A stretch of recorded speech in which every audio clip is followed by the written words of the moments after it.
Welcome to the fourth lesson of module 2, which is on analysis of strain part 4.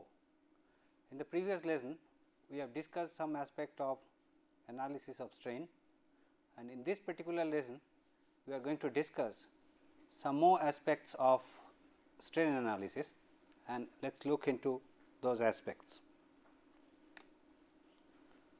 Well, after completing this particular lesson, it is expected that one should be able to understand the concept of strain due to change in temperature. We have discussed the aspects of strain in our previous lessons, and we have seen how to compute strain at a point in a body and in a member when it is subjected to axial pull. Today, we will be discussing some aspects of development of strain due to change in temperature.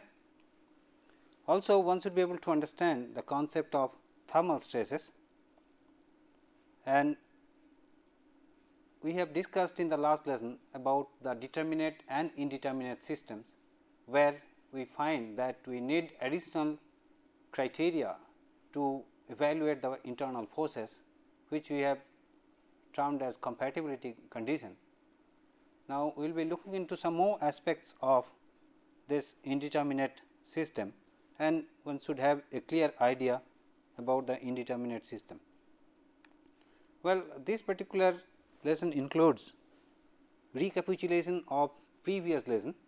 As usual, we will be discussing the questions which I had posed last time, and through those questions we should be in a position to go through the aspects which we have discussed in the previous lesson. Well, it is evaluation of strain in a body due to variation in temperature. We will be looking into that. Then concept of thermal stresses and indeterminate system, that whether this change in temperature, the strain which is caused due to change in temperature, whether there is a determinate one or indeterminate one, and subsequently we will evaluate the stresses due to change in temperature in different systems. Well, let us look into the answers to the questions which I had posed last time. Now, the question which was posed was, what is meant by indeterminate system and how is it different from determinate ones? Well, in indeterminate system, the number of unknown forces, they are more than the number of equilibrium equations available, and those kind of systems we generally call as statically indeterminate system, where the number of unknown forces are more than the number of equilibrium equations. We have seen what is meant by equilibrium equations, and for the solution of such systems we have seen that we need additional criteria to be brought in, so that we can evaluate the unknown forces. And the way it differs from the determinate system is that if the equilibrium equations are adequate to evaluate the reactive forces or the internal forces, we call those kind of system as determinate one, and this distinguishes between the indeterminate system and the determinate system.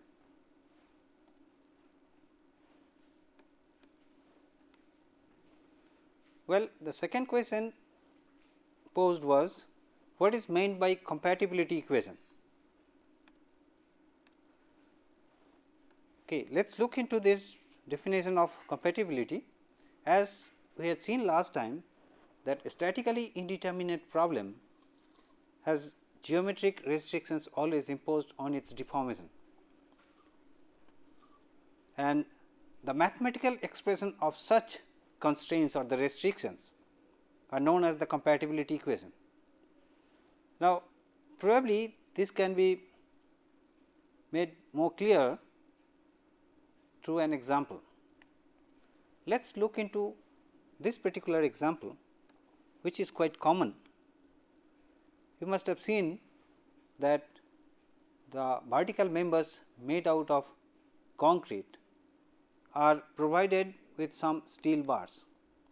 If we cut a cross section, if we cut a section here and look from the top, then the section looks like this. Let us assume that the cross section of this vertical member is a square one with the sizes of the sides as A. Now, this particular cross section of the member is provided with 4 steel rods. Now, a bearing plate is connected to the top of this member and it is subjected to a load P onto top of the plate.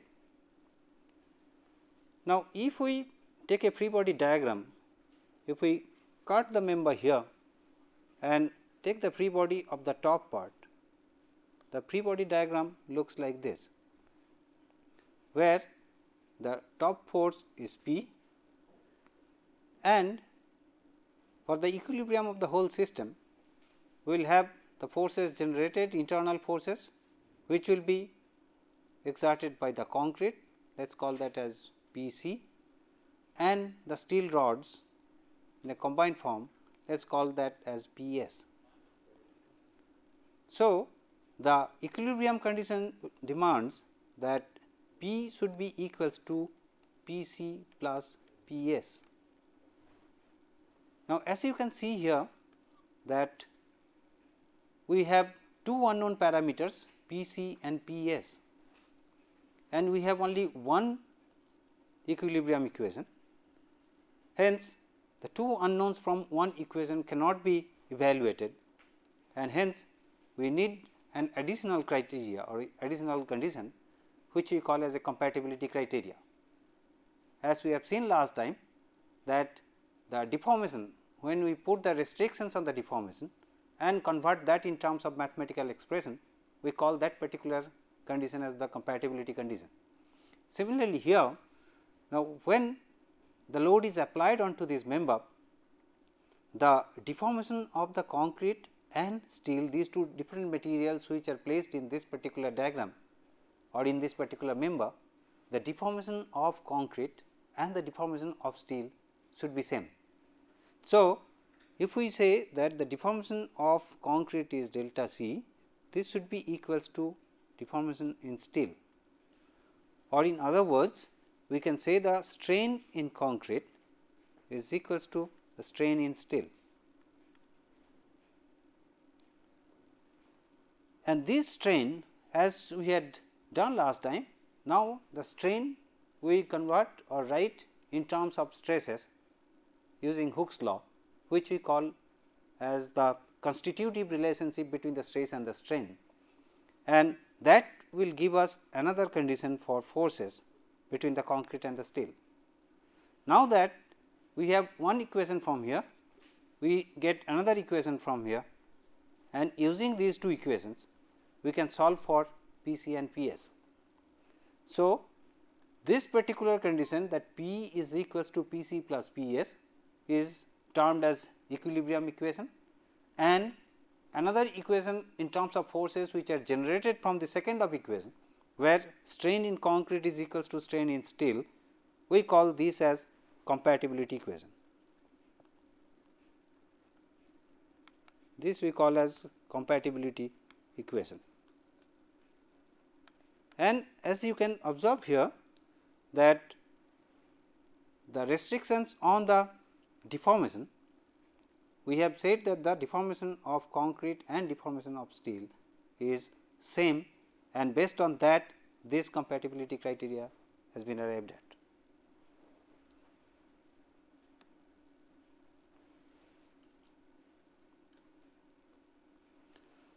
Now, the third question which was posed was what will be the effect of temperature variation in a stress system. Now, this is the aspect which we are going to discuss about.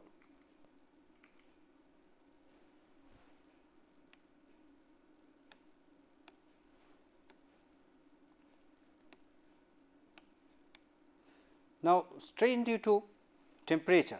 Now, it is known that if a body is subjected to temperature variation, then it undergoes changes in its dimensions.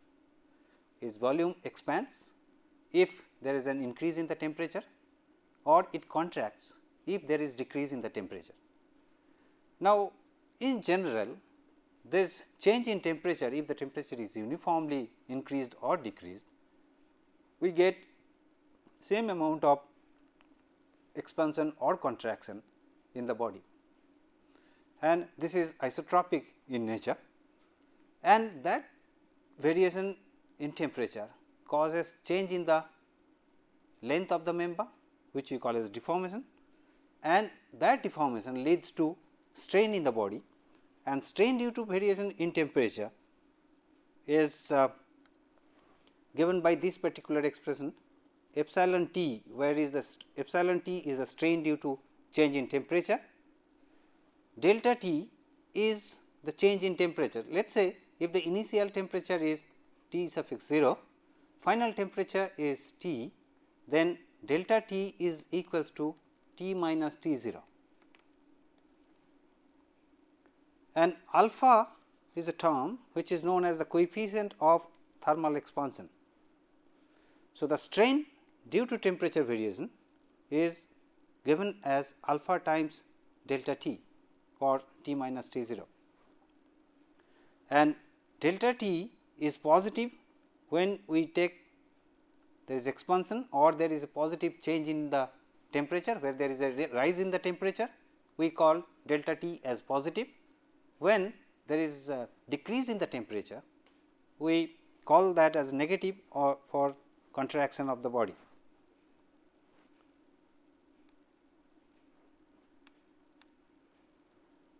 Now, uniform change in temperature throughout the body causes uniform thermal strain.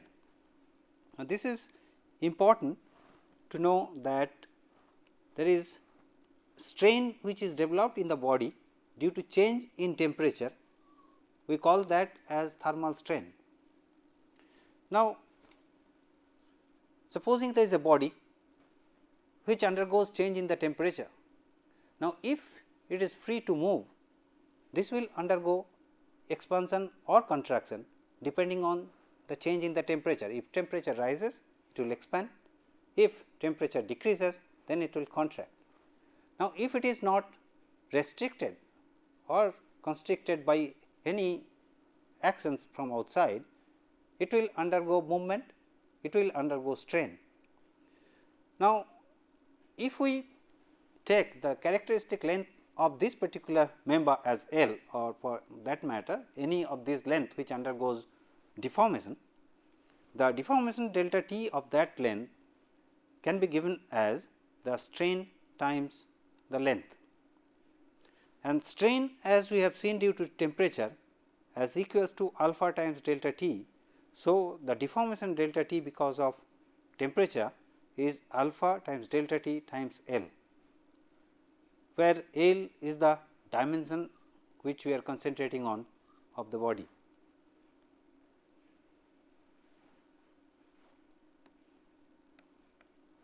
Now, if the thermal deformation occurs, as I was telling you, that if it is allowed to move freely, then there is no possibility of inducing any stress in the member.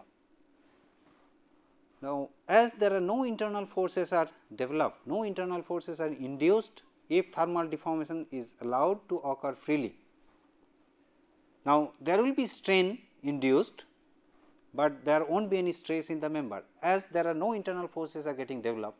So, naturally there will not be any stresses, but since it is undergoing deformation, either it is expanding because of the change in the temperature or rise in the temperature, or it is contracting because of decrease in the temperature. So, there is movement, there is deformation, in turn there is strains, but since it is not restricted, the movement of the body is not restricted, as no internal forces are getting generated, and hence there will not be any stresses in the member. So, that is why it says that strain will be induced, but no stress will be developed. Now, total or partial restriction of deformation induces internal forces. Now, if this particular body which is free to move due to change in the temperature. Now, supposing if I hold this body from two sides and do not allow this to move, since it will try to expand, it will exert pressure on this support, and as a result the body will be subjected to some internal forces, and thereby there will be stresses induced in the body.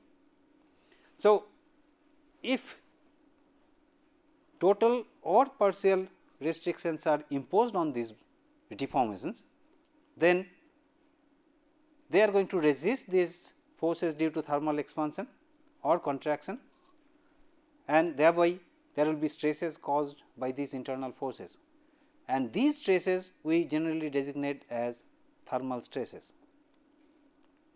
You must have noticed that in many a times in structures we provide a gap between two structural elements. Now, we allow the structural member to move, expand or contract due to the variation in temperature.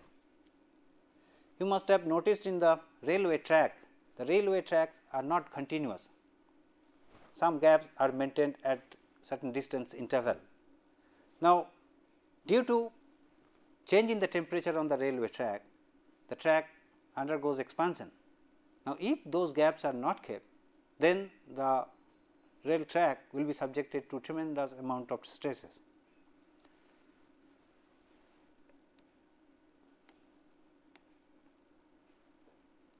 Well, the forces developed due to temperature change, the change in temperature causes forces if they are restricted, and these forces cannot be determined from equilibrium equations as we have seen earlier. So, since we cannot determine the internal forces which are getting developed due to change in the temperature, so we call these kind of systems as indeterminate system according to the definition as we have seen earlier. Now, for the systems for which we can evaluate the internal forces based on the equations of equilibrium, we call those systems as determinate one. But if we cannot evaluate the forces which are getting developed due to change in the temperature from the equilibrium equations, then we call these systems as indeterminate one. Hence, this kind of the thermal stresses which are induced in the member are basically statically indeterminate, and we need to use the equation of compatibility for the solution of these forces for evaluating the internal forces.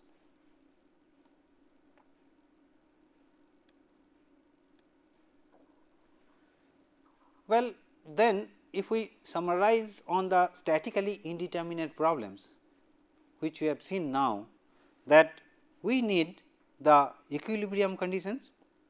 The equilibrium conditions has to be satisfied, and that is either in a local concept or in a global sense for the whole structure. So, equations of equilibrium has to be satisfied. Secondly, the geometric compatibility has to be satisfied if we get more number of unknowns than the number of equilibrium equations available. So, they are known as compatibility condition as we have seen, or correspondingly compatibility equations, which gives us additional information based on which we can solve the unknown forces. Thirdly, that we have written down the compatibility in terms of the geometric deformation, and we have related the strain parameter to the corresponding stress parameter using Hooke's law, and this relationship between the stress and the strain is generally referred as the constitutive relationship, which in this case is based on Hooke's law. We are arriving at the constitutive relationship. So, these three are the essential parts for the solution of statically indeterminate problems. First one is equilibrium equation, second one is compatibility equation, and third one is the constitutive relationship, which gives us the relationship between the strain and the stress, and thereby we can write down the equations in terms of forces. So, we have one equation which we have written in terms of equilibrium criteria, we have another equation which we are writing in terms of compatibility criteria, from which we can solve for unknown internal forces. So, solution of equilibrium and compatibility equations for unknown forces using equilibrium and compatibility criteria.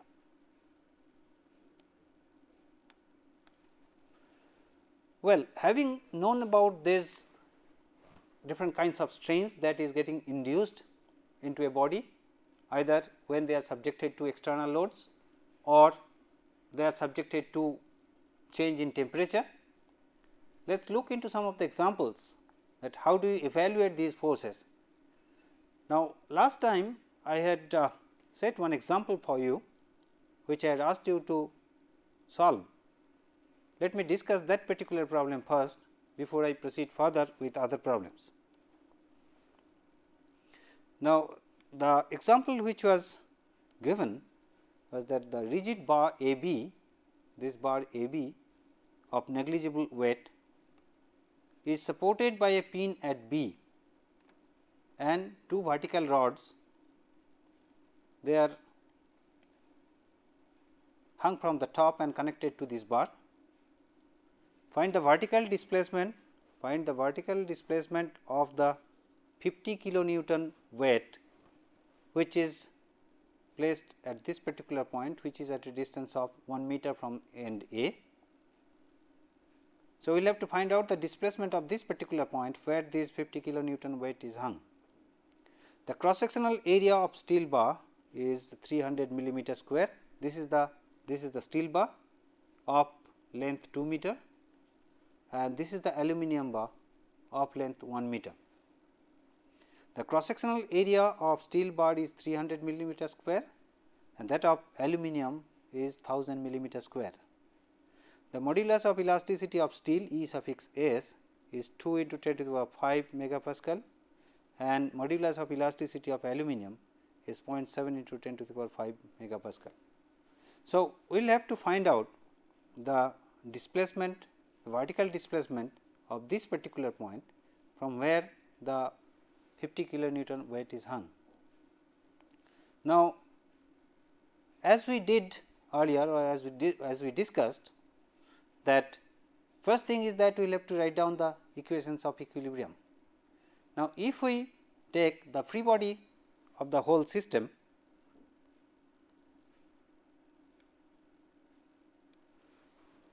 this is the bar, rigid bar AB,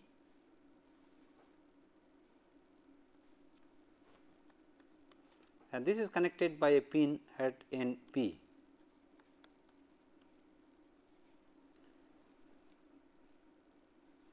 We have one vertical rod connected at this end, we have another vertical rod connected at this end. This is made of steel, this is made of aluminum. Let us call the force in the aluminum rod as P aluminum and the force in the steel as P s, and the 50 kilonewton load is hung from this point, which is at a distance of 1 meter.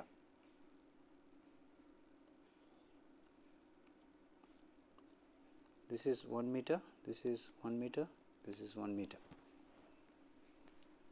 This is 50 kilonewton. Now, if we write down, now if we take off even this pin part of it, we will have the reactive components, the vertical force and the horizontal force. Let us call this as R and H. Now, since we do not like to evaluate R and H, we are interested in P s and P L because we would like to find out how much force these rigid rods will be subjected to. Now, let us take the moment of all these forces about point B. So, summation of all the forces with B is equals to 0. This is one of the equilibrium equations,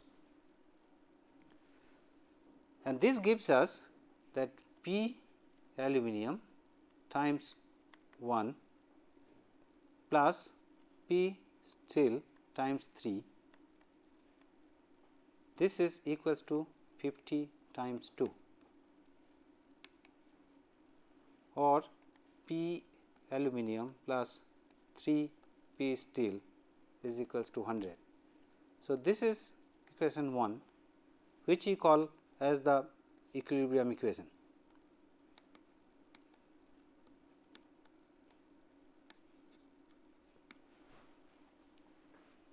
This is the equilibrium equation.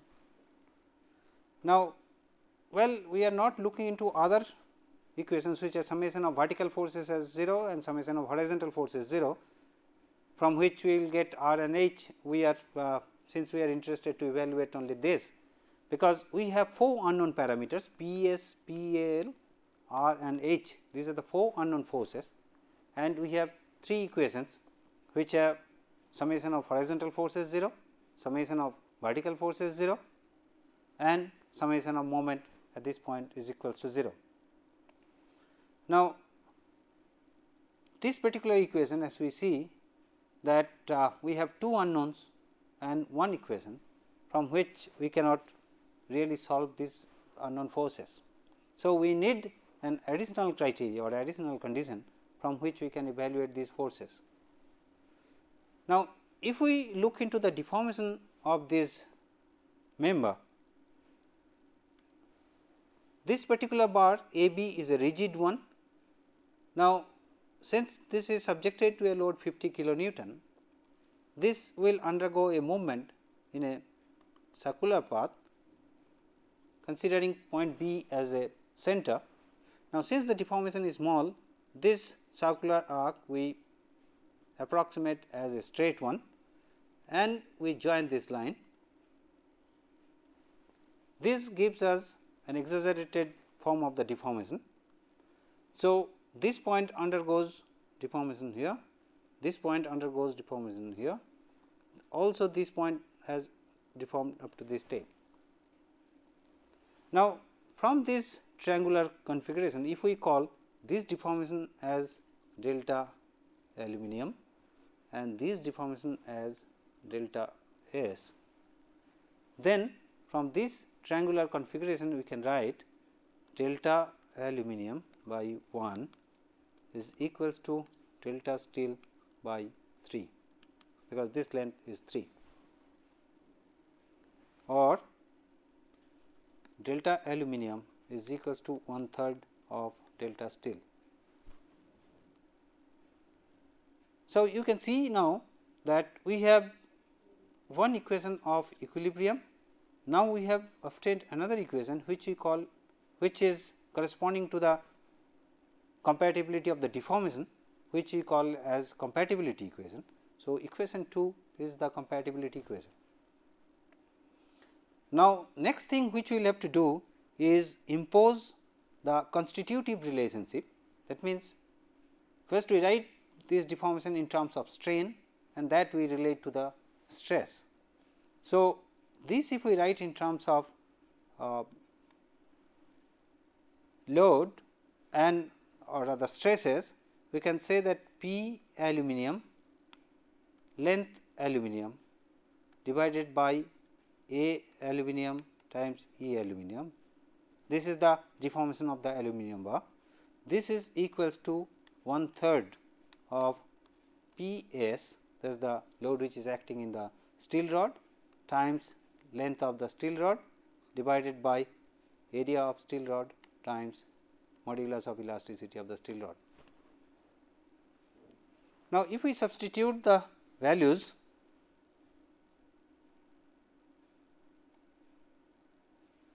we get P aluminum multiplied by length of aluminum is 1000 millimeter or 1 meter, divided by the cross sectional area of aluminum rod is 1000 millimeter square, times E, which is 0.7 times 10 to the power 5 megapascal. This is equals to 1/3 of P steel times length, which is 2 meters, divided by the cross sectional area of steel is 300 times 2 into 10 to the power 5. And this gives us a relationship that P aluminum is equals to 7 by 9 times P of steel. So, this is another relationship we got it from between P in the aluminum and P in the steel. And earlier we had one equation which is equation of equilibrium, which is P aluminum plus 3 times P steel is equals to 100. So, this is let us call the equation 2. So, from equations 1 and 2 we have then P s and 7 by 9 plus 1 or plus we have 3 of this is 3, this is equals to 100.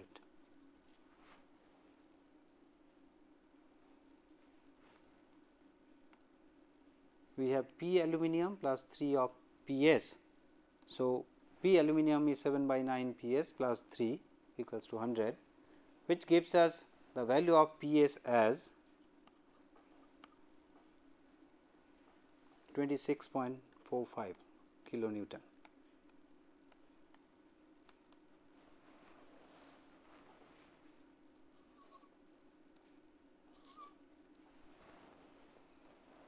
And from this the value of aluminum load in aluminum is equals to 7 by 9 times 26.45, and this comes as 20.63 kilonewton.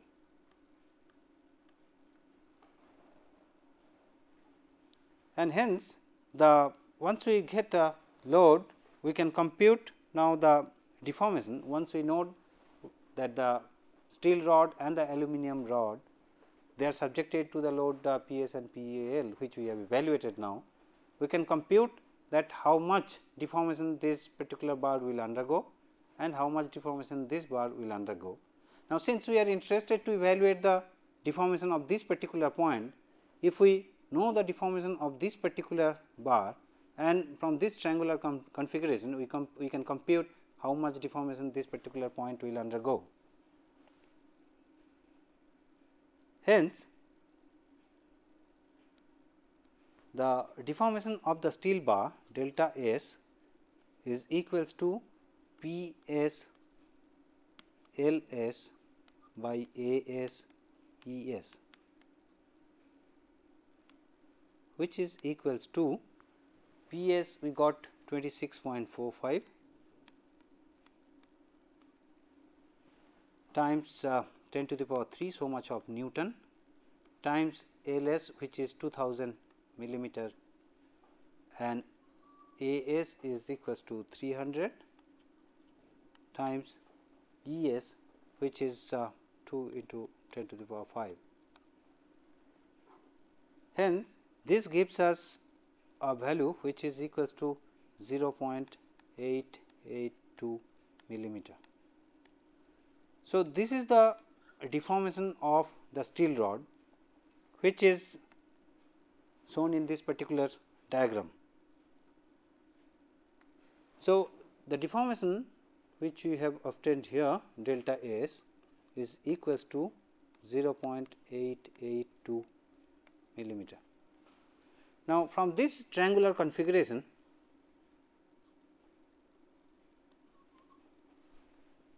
we can compute the deformation of this particular point, which is at a distance of 1 meter from here. So, the deformation of this is equals to 2/3 2 by 3 of this particular deformation. So,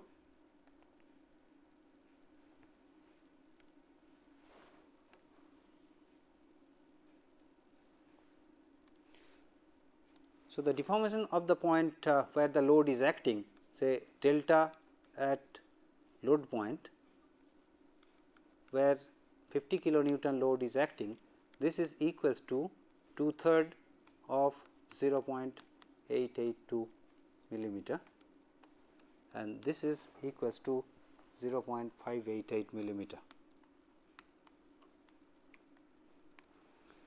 So, this gives us the value of the deformation of the load point, and this is what we were interested to know.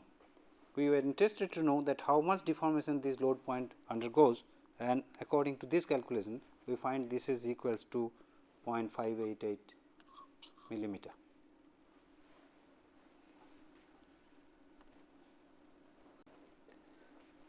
Well, then I am sure that you could calculate the values.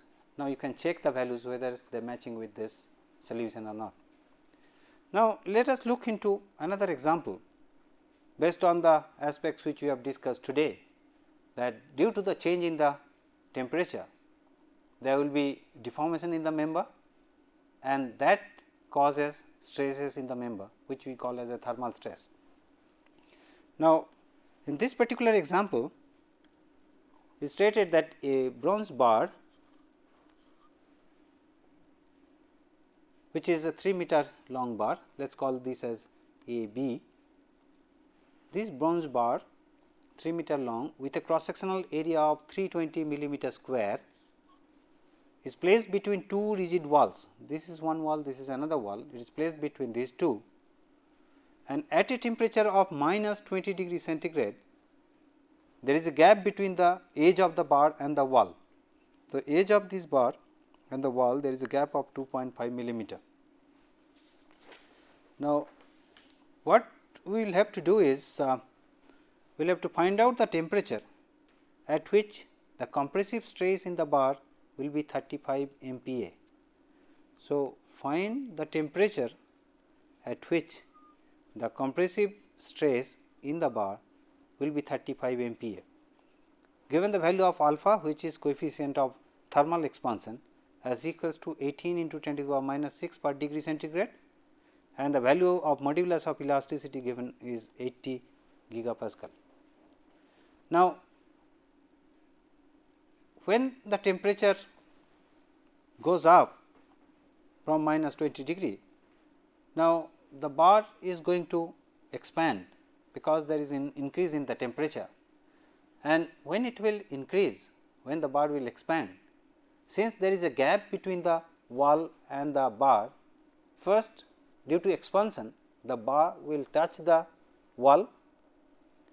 Till that particular time, since it is free to move, it will not experience any stress, but further extension beyond the touching of the wall, now the wall will not allow the bar to move. So, naturally there will be stress induced in the bar. Now, what we will have to find out is that now we can allow a maximum value of this stress to go up to 35 MPa, and we will have to find out that temperature which will allow this expansion of this bar to cause the stress within this body as in 35 MPa. So, if we draw a free body diagram, then it will be easier to visualize that how the whole process is undertaken. Now, in such problems where we try to evaluate the stresses due to change in the temperature and where such restrictions are imposed, like the bar is fixed between the walls or the bar at this point is not allowed to go beyond certain value, we try to first remove either partially or the wholly the restrictions, allow the bar to move freely due to change in the temperature. We calculate that how much deformation it can undergo because of the change in the temperature, and then if there would have been restrictions, then to bring back to its that particular position, how much force we need to impose on that we try to evaluate, and that is what is the compatibility criteria. First we allow it to move freely, thereby there will be deformation because of the change in the temperature, and now we impose some external force to bring back that deformation to its original position, thereby how much force we need to put to bring back the member to its initial form. We evaluate that, and if we compare these two, from these we can arrive at an expression which we generally call as compatibility equation. So, that is what we need to do in this particular case.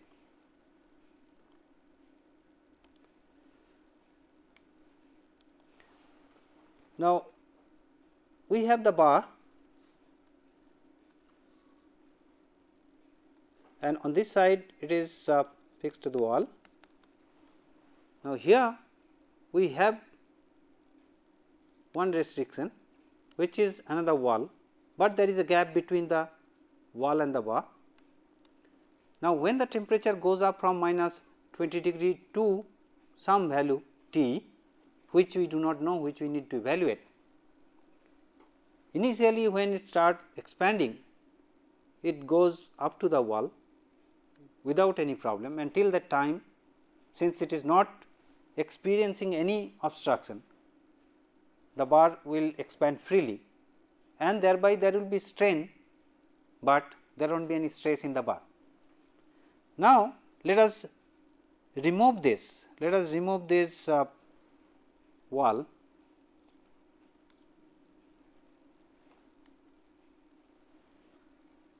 and allow this bar to move freely, and because of the change in the temperature it will move. Of course, this is an exaggerated view. Let us say this particular expansion is delta. This delta, which is total deformation, has two parts. One is this initial 2.5 millimeter, which was unrestricted movement, and then subsequently it will be encountering the wall. And now, since I have removed the wall, so this is also moving freely, and let us call this particular distance as delta dashed. So, delta, the total deformation, is equals to delta dashed plus 2.5 millimeter. Now, our job is to find out the temperature. Now, since the increase in the temperature is going to cause the deformation of the bar, we will have to find out now how much temperature we can allow, so that now that when it will be encountering this wall, it will be subjected to a compressive force, it will be subjected to a stress, and the restrictions imposed on this particular case is that the stress level can go up to 35 MPa. So, till the time it reaches 35 MPa, the temperature is allowed to increase. As soon as it goes to 35 MPa, we cannot increase the temperature further, because then the material may not be able to withstand that amount of increase in temperature. So, to do that, that means when I have removed this wall, when I have removed this particular wall and allowed the bar to move freely. So, naturally the second consideration, which is realistic situation, is that I will have to apply some force on this bar and bring back this deformation to this particular state, so that the member is between these two walls. So, that means this additional deformation delta dashed, which is getting caused from the wall to this end, has to be brought back to this particular position, and for that I will have to apply a load P, and this load is going to cause a stress in the bar, which is equals to P divided by the cross sectional area, and P divided by this cross sectional area, the stress is to be limited to 35 MPa, and under that consideration we will have to find out what is the value of capital T, what is the value of capital T, so that the stress level is exactly 35 MPa. So, if we now calculate the compatibility equation from this particular concept, from the concept of this deformation, if we now compute the compatibility criteria, then what we can do is the delta is equals to the deformation which we are getting in the bar, which we have designated as delta, is because of the change in the temperature. Now, initial temperature was minus 20 degree, the final temperature is capital T. So, the delta T, the change in the temperature, is equals to T minus 20. So, this is equals to T plus 20. So, this is the value of delta T.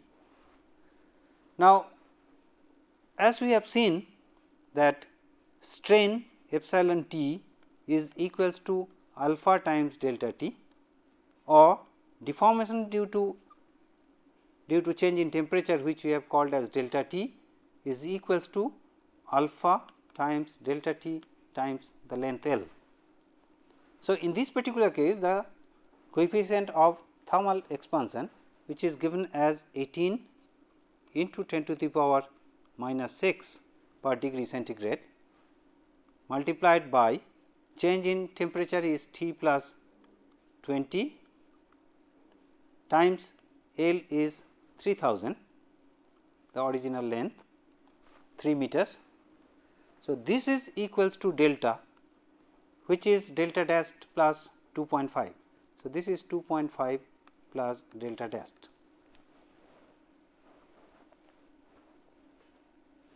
Now, from this we get the value of delta dash is equals to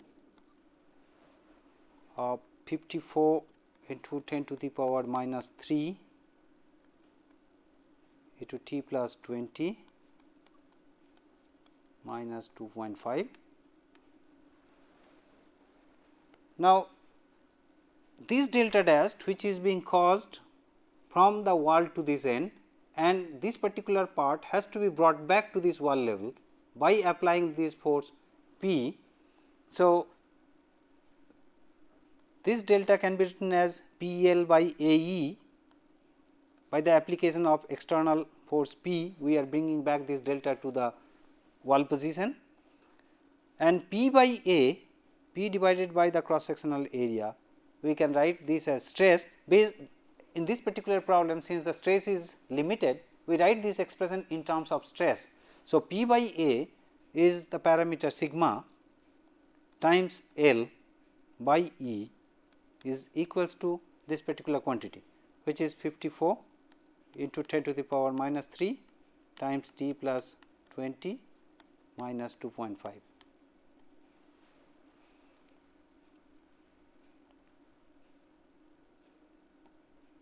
Now, from this we can compute the value of T. Now, sigma is given as 35 MPa,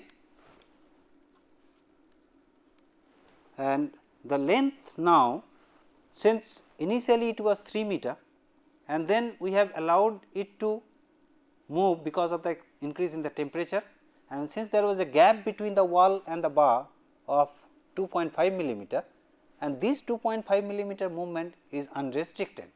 So, the stress start getting generated only when the bar starts the wall. So, the length which is going to cause the stress, or which is going to cause this additional deformation, is equals to 3002.5, means 3000 plus 2.5 is the length. This divided by E, which is 80 gigapascal here.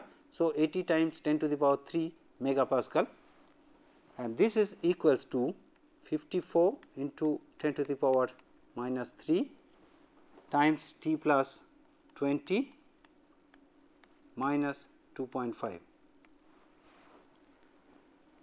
or if we evaluate this, it comes to that 1.3136 plus 2.5. This is equals to 54 into 10 to the power minus 3 times T plus 20, and then T plus 20 from this expression is equals to 70.62. If we compute this, you get this as 70.62, and hence the capital T is equals to 50.62.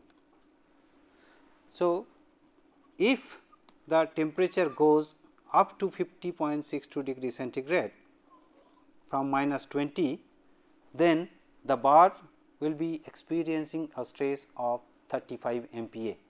So, that is the problem, that if you allow the bar to undergo a change in the temperature from minus 20 to 50 plus 50.62, the bar will be experiencing a stress of 35 MPa. But the interesting part of this to be noted here is that this value of T we have arrived at from the criteria where we have equated the deformation part of the bar. Initially, we have allowed the bar to deform in such a way that it undergoes movement freely over that 2.5 millimeter, and then it goes and hits the wall, and then it keeps on increasing because there is a change in the temperature. But when it is giving a thrust on the wall is giving a reactive force, which is causing an internal stress in the member. And so, we have derived this equation based on the deformation compatibility, which we call as the compatibility equation. And so, the change in the temperature is basically an indeterminate system, and we solve the problem in terms of indeterminate form.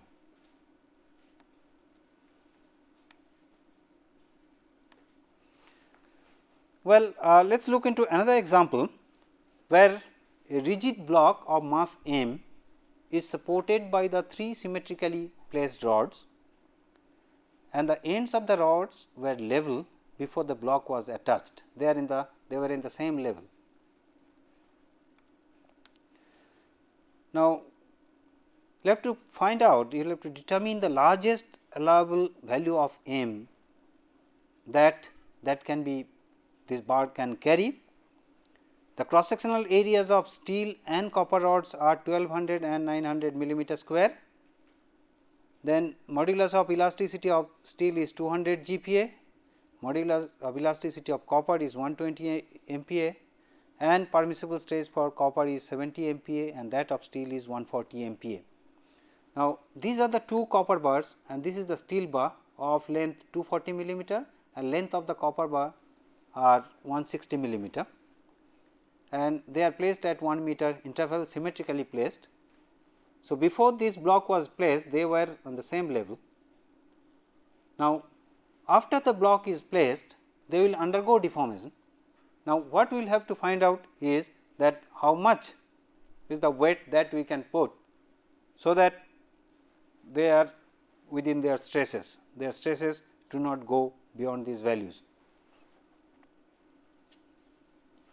Now, first let us write down the equilibrium equation.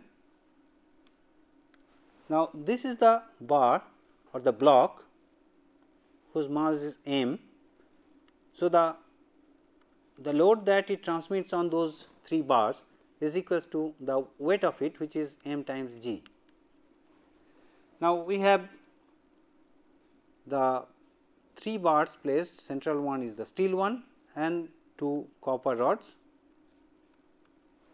So, let us call the load that will be carried by steel rod is P s and those of copper by P c.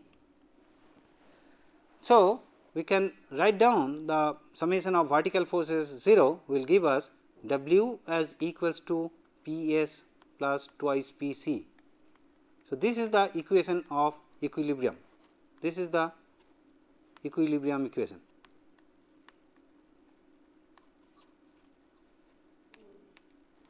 Now, the compatibility equation, next equation which we will see here also you see unknown parameters are P s and P c, and of course, we will have to find out W in terms of these. Now, we need another equation which is in terms of its deformation compatibility, and since the block is placed when the bars were uniform and it is expected that it will be in the same level. So, the strain in the copper bar or copper rods will be equals to the strain in steel, or the deformation that the bars will undergo. The deformations will be such that the strain in the steel bar will have the same value of the strain in the copper bars. and this leads us to the criteria that if we substitute the values of the strain, which is P c times L c by A c times C c, C suffix stands for copper, is equals to P s L s by A s E s. Now, this gives us a relationship from which we get P c is equals to 27 divided by 40 times P s. And if we compute the value of W in terms of P c and P s. Now, here another criteria is to be noted that the maximum value of P c and P s can be evaluated from the given stress. Since the allowable stresses on these rods are given, so the maximum load that the rods can carry is equals to the stress in the rod multiplied by the cross sectional area. So, the value of P s is equals to the stress in the steel rod multiplied by the cross sectional area of the steel rod, and the maximum load that the copper rods can carry is equals to sigma c times A c. So, from this we compute the value of W, and from the criteria that from the maximum value of steel rod, if we compute, we will get W as equals to 789.6 kilonewton, or mass we get around 80.6 10 to the power 3 kgs, whereas from the other criteria, from the limiting criteria for P c, we get mass as equals to 22.6 into 10 to the power 3 kgs. So, since we are getting two values, and out of this is the lowest one. So, that is the maximum value that we can apply, beyond which if we apply that, the values of stresses in the bar will not exceed the permissible limits. Well, then we have another problem, which is for the similar to the previous problem only. What we will have to do is, we got to determine the lengths of the two copper rods, so that stresses in all three reach their allowable limit simultaneously. Now, in this case, we are allowing the stresses in the bars to reach to their limiting values simultaneously. Then what should be the length of the copper rods? Now, this is given to you. You solve it. Next time we will discuss about this particular problem. Also, we have another problem which are related to this thermal or temperature changes in the member, that all members of the steel truss shown in this figure have the same cross sectional area.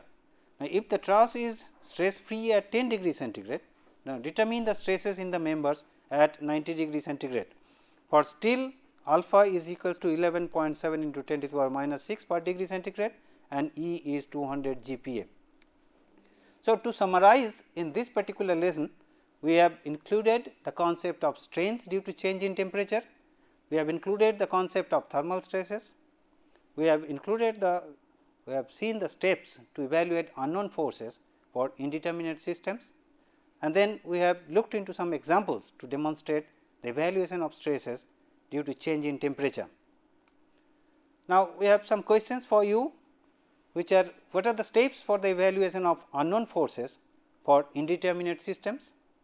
What is the expression for thermal stress, and is the evaluation of thermal stress in a stressed body a determinate one? Look into these questions. You will have the answers in this particular lesson itself. We will be discussing these answers next time. Thank you for your attention.